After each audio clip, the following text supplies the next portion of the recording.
From the Weather NorCal Command Center, this is your evening update. Your weekend weather update is made possible by Caltrans District 2. Hey folks, good evening. Hope you had a nice day so far. I know I did. I'll tell you what, it was a nice day out there. Clear skies, mostly mild, especially in the valley where we had those 60s mixed in, same with the coast there. Of course, the rest of us were in the 40s, but I think we hold this over the next few days, to be quite honest with you. Not seeing too many signs of life in terms of the forecast as a whole. I think, if anything, tomorrow, dry as can be, looking great for Monday. Tuesday, most of us also doing just fine, not much in the way of cloud cover or rain. Although I do think the system off to the west, that's dying. I will mention that this thing is fading out very quickly. Might give us a little bit of rain along the coast there. That's going to be Tuesday evening. Not going to give us much. I'll be honest with you, that thing dies out really pretty quickly. And then as we head towards the middle and end portions of the week, I think that's when the better rain chances come across the area. But even still, those rain chances just aren't that much. I'm not very convinced that it'll be a huge deal. Notice some snow in the higher elevations. I think the snow levels probably be about 3,500 to 4,000 feet at the moment.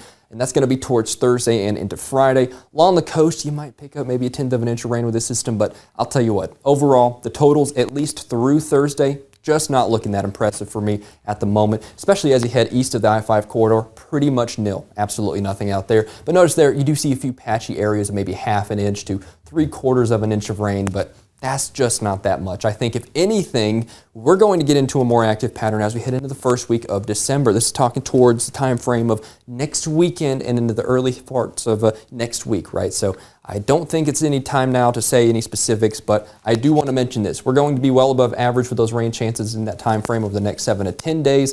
Again, this is outside of the 7-day range, but I've seen several good indications that we're going to see quite a bit of rainfall as we get into this more active pattern. So consider this your heads up ahead of time. Expect the forecast to evolve into a more active pattern over the next couple of weeks.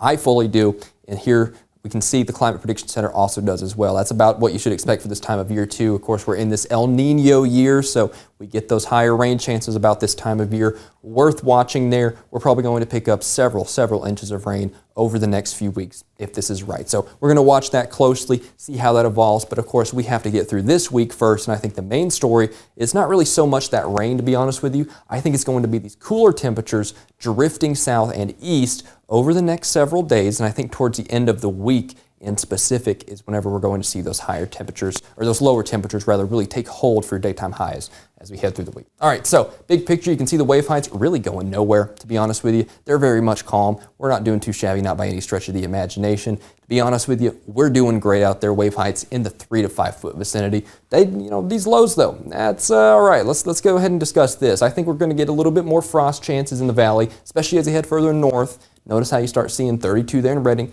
32 in Cottonwood, up here in Modoc County, of course, and the East Mountains and the higher elevations in eastern Siskiyou County. You got those teens sticking around, maybe even some single digits up near the state line if you're unlucky there, of course. And then along the coast, we're talking somewhere in the vicinity of freezing. Once again, I think upper 30s as you head further south there, so maybe a little bit of luck there. But as we head through tomorrow, well, much like today, near 60, maybe some mid-60s, especially as you head further south along the coast. And in the valley, mid-60s sticking around eastern Siskiyou and Modoc County. We're talking near 50, now towards the East Mountains, 40s. Sticking around for your daytime highs as we head into our Monday. All right, so 7-day forecast, let's go ahead and break it down. More mild conditions as we head through the week. We're talking out Mount Shasta City, Alturas and Modoc County, those 50s and 40s stick around, but those, kind of showery precipitation chances, those start to creep back in towards the end of the week. That's what I was talking about. And you can also see the temperatures starting to decrease. As we head towards the end of the week, we're talking 40s and 30s for daytime highs there. So that's kind of the time frame I was talking about where we have to watch for a cool down in terms of that. And then behind this, past next weekend and into the beginning portions of next week, that's whenever the active pattern might settle back in again. So again, consider that a little bit of a notification ahead of time. As for the valley, mild conditions sticking around for the next several days. Temperatures hovering there in the 60s. And I think only by the end of the week do we have those temperatures starting to plummet back down into the 50s. Can't rule out maybe a very isolated shower Friday, that kind of time frame. But I'll tell you what, I don't think those systems that we're seeing that are cooling us down are going to do too much. I think that's going to be behind it, much like I just mentioned. As for the coast, we're also seeing this trend as well. Also, along the coast, as mentioned, in the early to mid portions of the week, you might see a few scattered showers with that very quickly fading system, but we're talking half an inch of rain if you're lucky out there, to be quite honest with you. If we take a look at the temperature trend along the coast, so you can see those more mild temperatures sticking around for the next couple of days too, those 60s and 50s only returning as we head towards the midweek there. Notice those systems really impact all of us pretty uniformly by the end of the week with those 50s for daytime highs and maybe a little bit more frost in the big picture, especially in some of the higher elevation spots across the North State. But nevertheless, I think the next several days looking pretty good across the area, and only in the extended term do we have those rain chances. Thanks for watching. Mike will be back with you tomorrow morning for an updated look fresh from the Weather NorCal Command Center, and I hope you have a good one.